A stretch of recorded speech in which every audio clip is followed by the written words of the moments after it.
Today is Sunday, October 15, 2023, and this is Flashpoint. Hi, and welcome to Flashpoint. This morning, we're going to start with a region that has been nothing but a flashpoint for seemingly ever. How many times over the last few decades have we been horrified by scenes from that part of the world? It is not easy to shock us when it comes to the hatred that the Arabs and Israelis have honed to such a bloody edge. But this has been incomprehensible, both for what has happened and in trying to determine what kind of ending this awful story can possibly have. Thursday night on our late evening newscast, I found myself reporting that around 500 children had been killed to that point. 500 children. What are we doing? Coming up this morning, we're going to talk with Michigan Senator Gary Peters, not only about a way forward, but about the intelligence failure that didn't see this coming. Also, he's the chair of the Senate Homeland Security Committee. What should our concerns be here at home? And also this morning, what now is also the question we ask of the UAW strike. Friday, Shawn Fain declined to order a new round of strike measures, but that came after Ford said they have reached the limit of what they can give. It's all today on Flashpoint.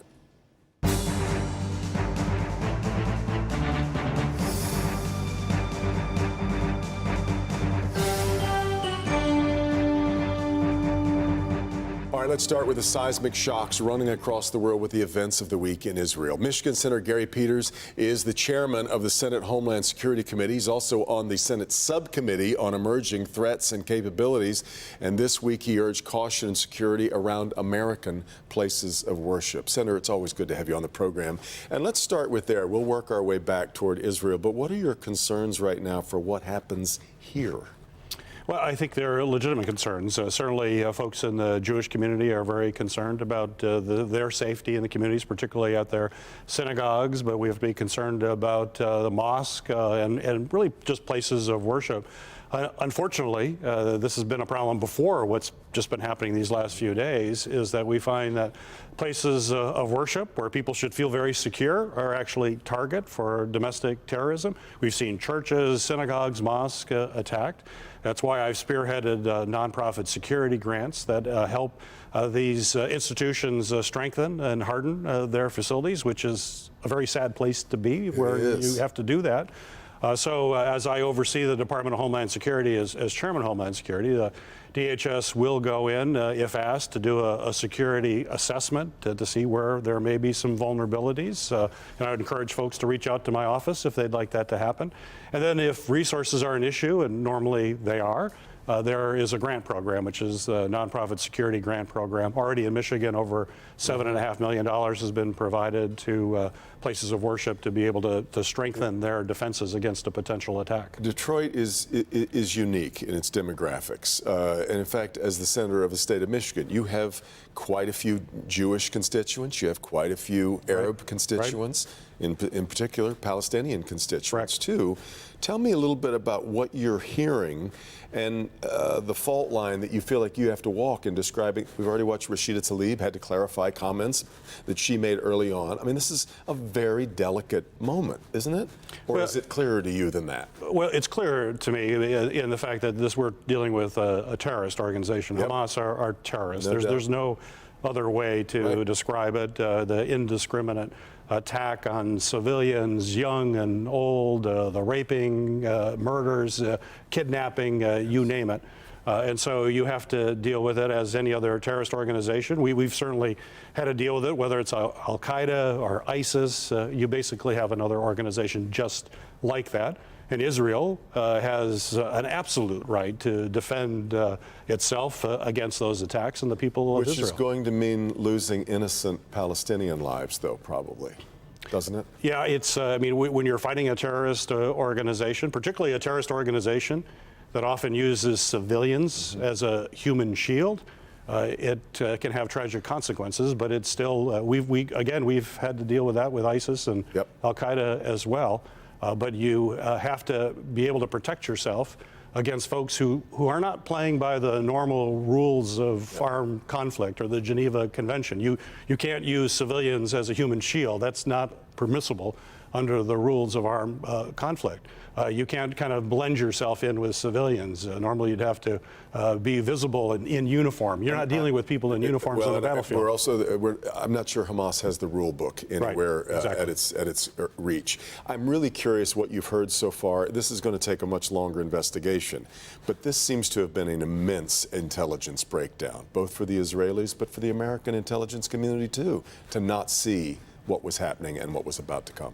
Yeah, we'll have to do that deep dive because it'll be important to know exactly what happened so it never happens again. But there will be time to do that. But right now, it's about protecting innocent folks in Israel who've been subjected to these terrorist attacks.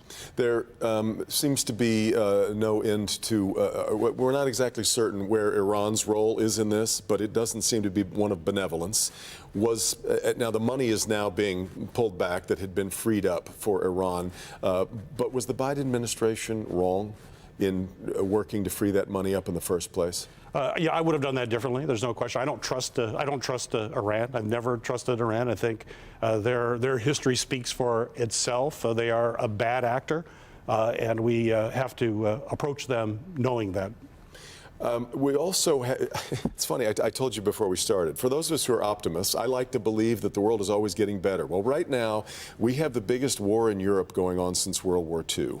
We have what we just saw in Israel, and it is saying something to say that something is worse in the Mideast than we've seen in a long time.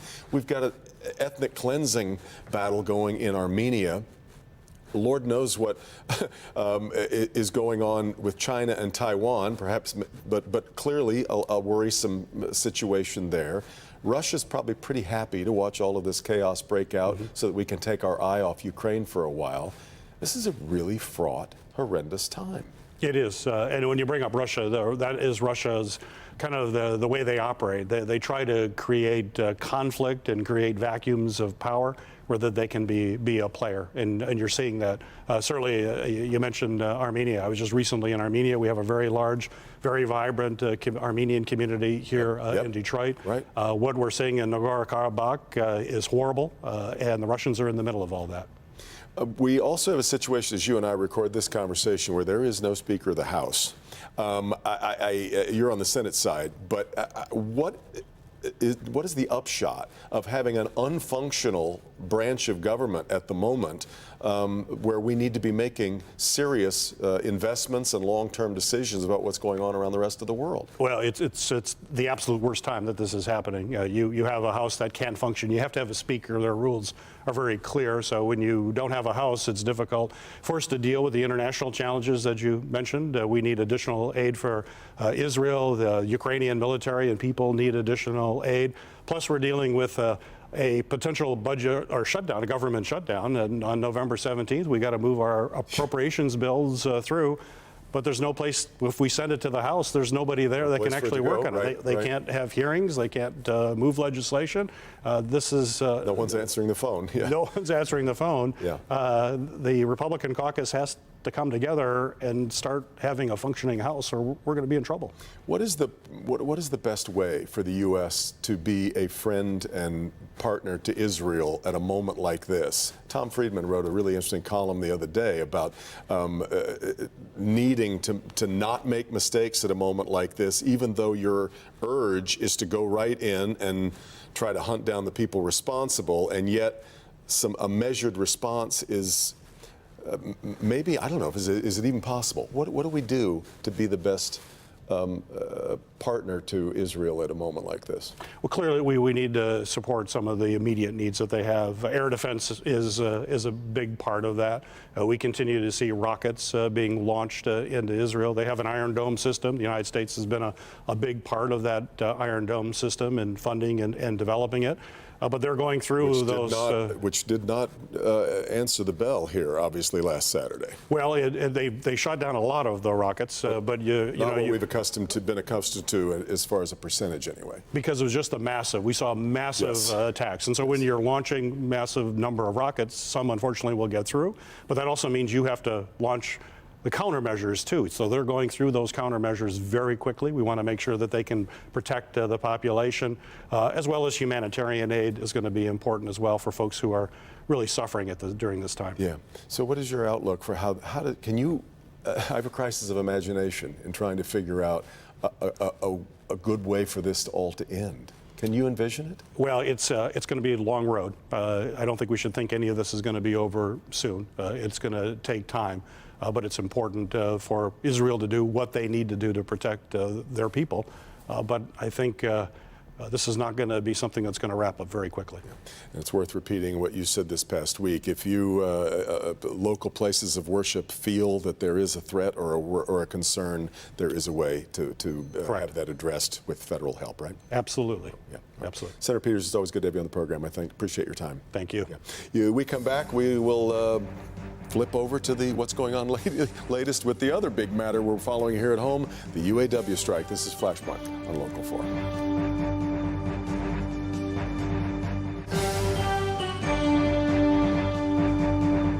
Welcome back. Let's shift gears, if you'll pardon the expression, to the UAW. Fridays have become the day new marching orders are issued from UAW President Shawn Fain. This Friday, no new actions announced, though that was after some heavy damage already inflicted on Ford by getting nearly 9,000 workers to strike the truck plant in Louisville, Kentucky. Let's talk about where we are and whether there's an end in sight with Kurt Nagel, the auto reporter for Crain's Detroit Business. Paul Eisenstein is the editor of Headlight.News. Good to have you back with us, Paul. And Sandy Barua, the CEO of the Detroit Regional Chamber, who made it clear last week that this is starting to cut into the bone a little bit, you fear. We have severed limbs. Okay. Yeah, so listen, I mean, the short-term impact of the strike is bad enough. You got, 44 plants, almost $6 billion, according to Anderson Economic Group, in economic damage. This is the small potato stuff. The impact that we're seeing today in the auto industry, let alone the impact to restaurants and bartenders and barbershops, et cetera. Now, the real damage is what we're going to see going forward in the years to come. Michigan and our manufacturing industry has inadvertently put out "not welcome for business here" sign.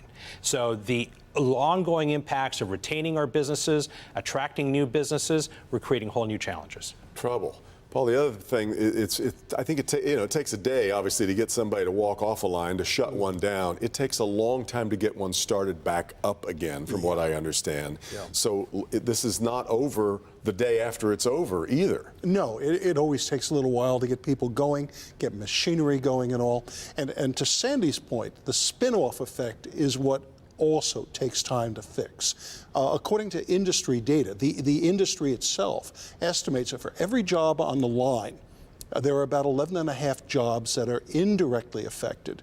And that number is a bit misleading because that 11.5 will include suppliers, people that do work on the factories that are not union and so on. Yeah. So if all the UAW went out, the total would be about 2 million people. Then you have all of the restaurants, the shops. Exactly. Auto workers who are on strike or fearing that they're on strike sometime soon, they are cutting back on expenditures. They may not buy their own cars. They may not go on vacation. They may not buy the house and so on. And that's So 9,000 people just in Louisville alone right now that are having that kind of impact. Kurt, it's really interesting. What we saw, remember that weird release of some chitter-chatter that was going on what we used to call Twitter, on X, and the idea inside the UAW seemed to be that they were going to pit the autos against each other. And now we kind of see that a little bit. Shawn Fain comes out and says, well, GM has moved to the top of the class. Well, now it's, and each week it's a different, this is really interesting that some of that is really starting to play out, isn't it? Absolutely, absolutely. I think it's clear that Fain is now picking on Ford with Wednesday's walkout of the Ford Kentucky truck plant. Yeah. Its largest plant, its most profitable plant. That's going to reverberate throughout the supply chain because a lot of suppliers build their businesses on those high volume, high profit vehicles. So I think in the next week or so, we're really going to start to see some of that pain that Sandy alluded to. And that came after he had kind of suggested a couple weeks ago that Ford had, he was kind of sparing Ford for a while there while he worked on Stellantis and GM. And so this is kind of a rotating thing. But Ford now says that that's it. They've reached the limit. That's as far as they can go.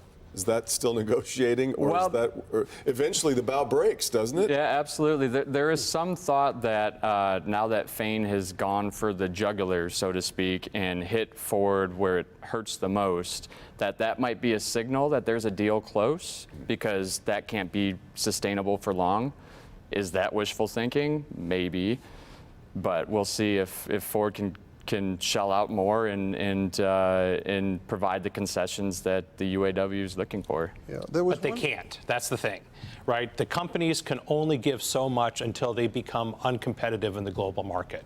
So, Fane, as I've said on this show and others, is kind of the Donald Trump of the union world, right? And he's big on show. He's actually very strategic. He's actually very smart. I mean, I give him a lot of credit for how he is kind of unfolding the strike.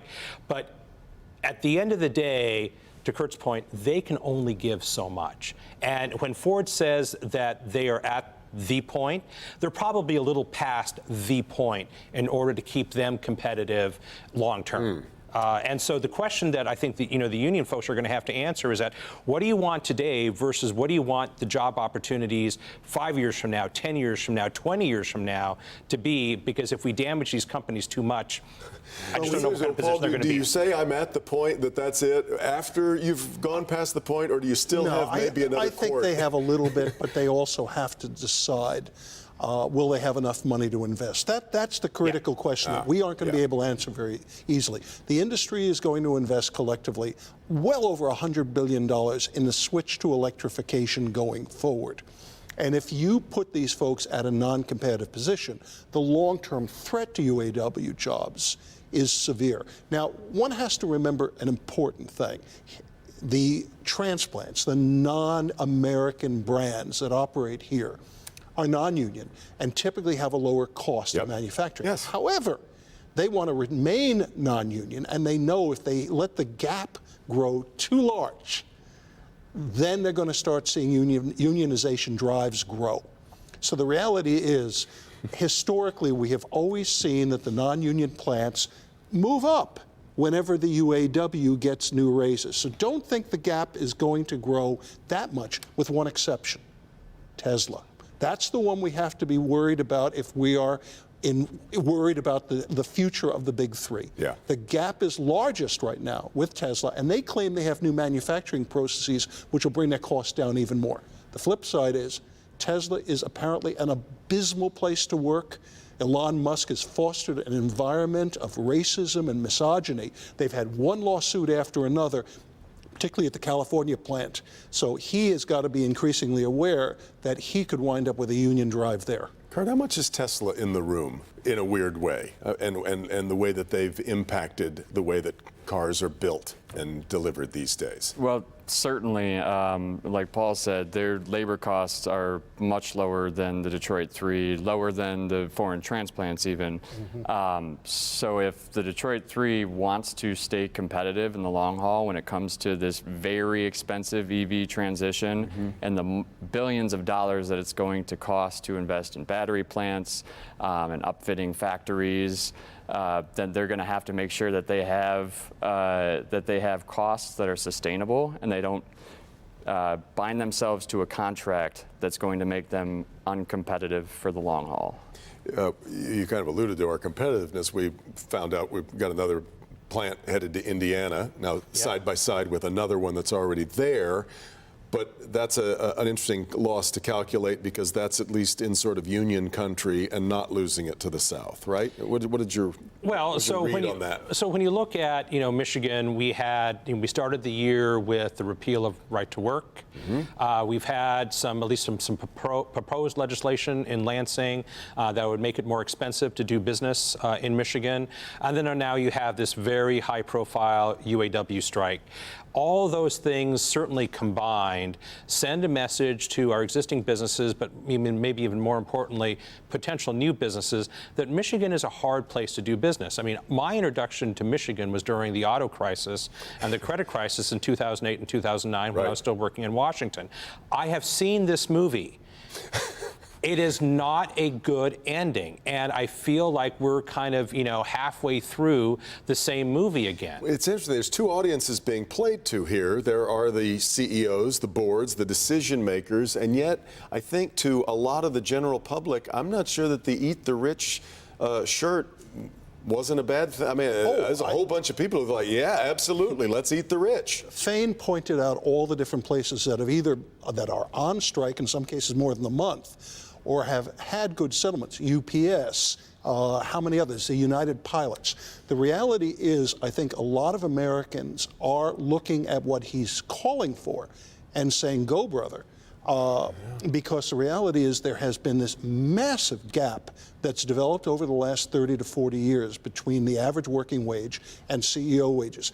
Is it a real issue in terms of, too much money goes to the executives? No, but it says a lot, and I think that people are feeling that their incomes have frozen, and a lot of people want to see maybe they don't like unions, but they want what the unions are demanding, which is better wages and having the middle class move up. Kurt, when I saw, this is all about optics, of course. When I saw that the CEO of BMW takes home about $5.5 million a year versus the 20 plus taken home by, those optics are not great when you're trying to make your case about why this is the best we can do. Absolutely. I think the argument that the Detroit 3 CEOs make a gross amount of money and they're make way more than they should probably. I think that's a fair argument, and I think that workers that say that they want their fair share have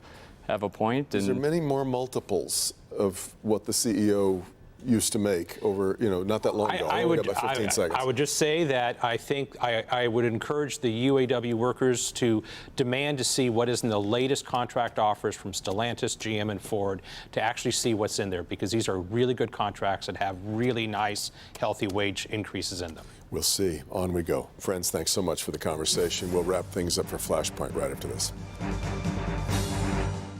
Finally this morning, last week we said goodbye to two extraordinary women, two women who also happen to be part of the Local 4 family. First, shockingly, we lost Dr. Donna Rockwell Smilovitz. You know her from her appearances on Flashpoint and our newscasts. You know from those that she was a brilliant and insightful psychologist, but she was so much more, including being the loving wife and best friend of our Bernie Smilovitz and mother to her sons, Zach and Jake. Donna was absolutely one of a kind. Attending her funeral last Tuesday was Florine Mark, and 3 days later we lost her too. Florine was a pioneering businesswoman who built a Weight Watchers empire in Michigan and devoted her life to helping people lead healthier, happier lives. And we are a lesser place without the both of them. May their memory be a blessing. Have a great week. We'll see you next time on Flashpoint.